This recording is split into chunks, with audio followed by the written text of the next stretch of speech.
CBSN political contributor Zeke Miller joins me now. He is a White House reporter for the Associated Press. Zeke, thanks very much for being here. So there has been some inconsistency, to say the least, when it comes to this issue, as we just heard there from Secretary Esper.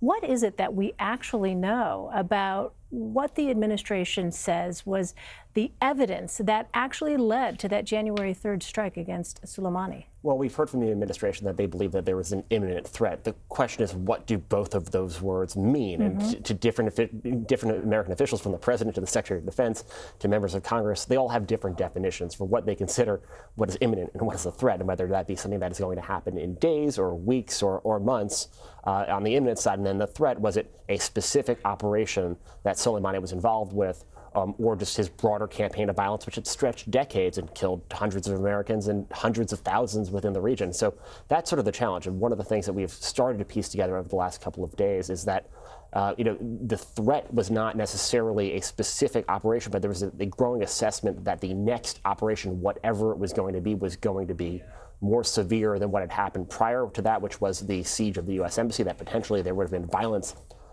carried out on the U.S. Embassy. But that was an assessment and based upon chatter rather than a specific operation. That's sort of what seems to be the sort of where this story is going based on some of our reporting. Right. It's a new level of parsing here, though. When you look at that word imminent, it can mean different things apparently to different people. So on Friday, we learned that new details about the economic sanctions that the U.S. is imposing on Iran. They specifically target construction, manufacturing, textiles, and mining. So sanctions are a strategy that the United States has tried in the past. Is there an indication, though, that this time around, this particular set of sanctions might be different? I mean, sanctions worked certainly in the Obama administration in terms of getting the Iranian regime into what became the JCPOA, that 2015 nuclear deal. And now the Trump administration objected to the form of that nuclear deal. They wanted it to not just focus on nuclear weapons. They wanted to focus on Iranian ballistic missile threats and all of its other malign activities in the region. So they've come back with sanctions again. Yeah. And they call it maximum pressure. The question is, the Iranian government has been, unwilling to cease its ballistic missile program and to give up its support for its proxies in the region. So,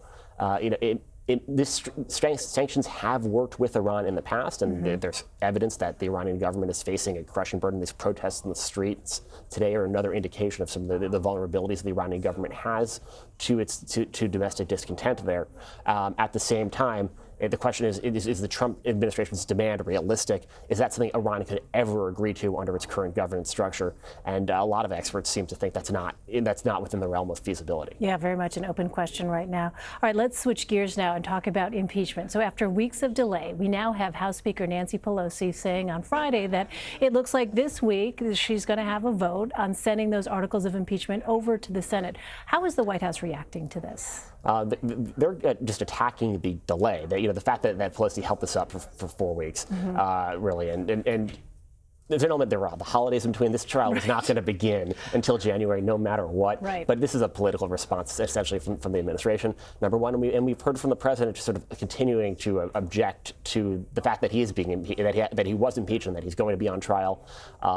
And demanding to see witnesses, including just a couple of minutes ago, a tweet from the president saying he wanted Adam Schiff and Nancy Pelosi to appear as witnesses in the trial. So, oh my gosh, okay. It's just there's a lot of response, anger from the president, and then also preparations, for this trial to come, which both a legal and political and communication strategy. So there's been so much back and forth. Do we have any kind of clarity as to what the Senate impeachment trial actually might look like?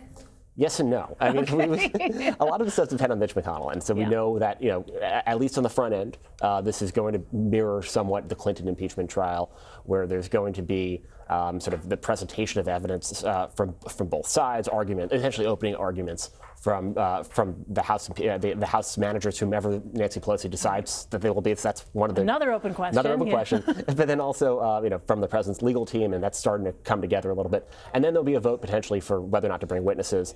That's sort of the big question mark right now. Is McConnell doesn't want to bring witnesses. The president sort of wants to bring witnesses, and then there are all those Republican lawmakers who have the majority in the Senate. It takes 51 senators to deal with their Are there enough to sort of give Mitch McConnell what he wants? Are there enough to give Chuck Schumer to call on John Bolton and some of the other witnesses the Democrats want? And a lot of that will depend on the politics over the next couple of weeks. And Zeke, what do we now know about the preparations on the White House side? Who's the legal team that's actually going to be sort of front and center throughout this? Well, it's going to be led by the White House counsel, Pat Cipollone. That stems from the White House's argument that the president has been impeached for what they argue are official acts, as whether the decision whether or not to meet with President Zelensky, the decision to withhold that Ukraine aid is an official act. So he's going to be. It's not like the Clinton impeachment trial where he was on trial for his own personal behavior. Right. But also the president's personal attorney, Jay Sekulow, will play a larger role. There are talks about bringing in people like Alan Dershowitz to at least in an informal capacity, and sort of already filling in this advisory capacity, but he's unlikely to sort of be on the Senate floor. There are also discussions about bringing in some Republican lawmakers in the House, like John Radcliffe and Jim Jordan, sort of two vocal defenders of the president. Whether or not they'll actually make arguments on the Senate floor, just sort of appear on television as surrogates essentially for that legal team, that sort of remains to be determined over the next few days. What about the tempo of this trial? Because we know there had been some disagreement, right, on the part of Mitch McConnell and the White House. The president wanted to kind of get his defense out there in a fulsome way, and Mitch McConnell seemed to indicate, well, we'd like to kind of move this process along as quickly as we can. It's a little bit of a moving target. Generally, Mitch McConnell gets his way in the Senate. That's sort of been the truism in American politics in Washington for the last decade. Which is why he's majority leader. Why the majority leader, why he's been so resilient there, and even been, he's resisted some of the president's urges on that front for a while.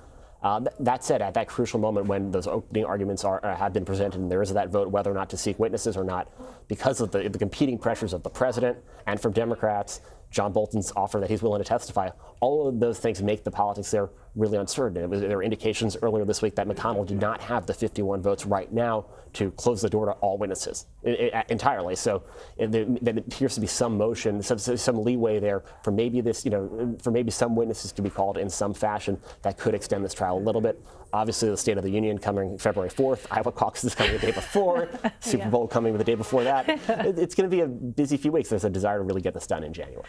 So let's talk a little bit more about this delay. You touched on it a moment ago, of how the White House is actually framing this, because up until the actual approval of these two articles of impeachment, you had Democrats saying very urgently that this was something that Congress needed to act on now without delay because of the seriousness of what had taken place. So how is the White House framing it? And that's the exact counter argument from the White House right now to Pelosi's delay. Democrats spent months on television and statements in the open hearing saying this is a critical threat to the republic. This is an imminent threat to the next Democratic election. The president needed to be impeached right now, and the Senate needs to take action right now. And then our articles of impeachment passed, the president was impeached, and suddenly Speaker Pelosi sort of puts the brakes on things. Let's try to get some leverage for that trial, and all of those things come together, and that's a little bit of it opened her up to some vulnerability, and there was some vulnerability from her members on the Hill.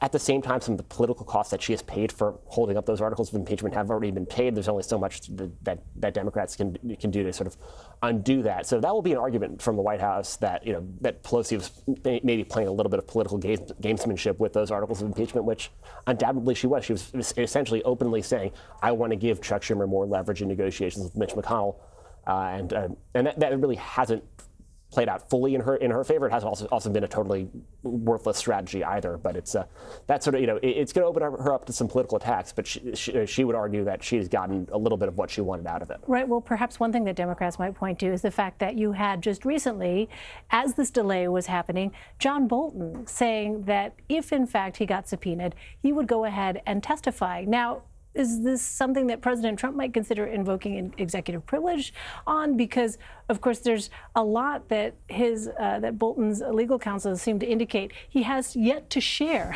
with members of Congress. Yeah, the president was asked about this last week, and he said he would try to invoke executive privilege.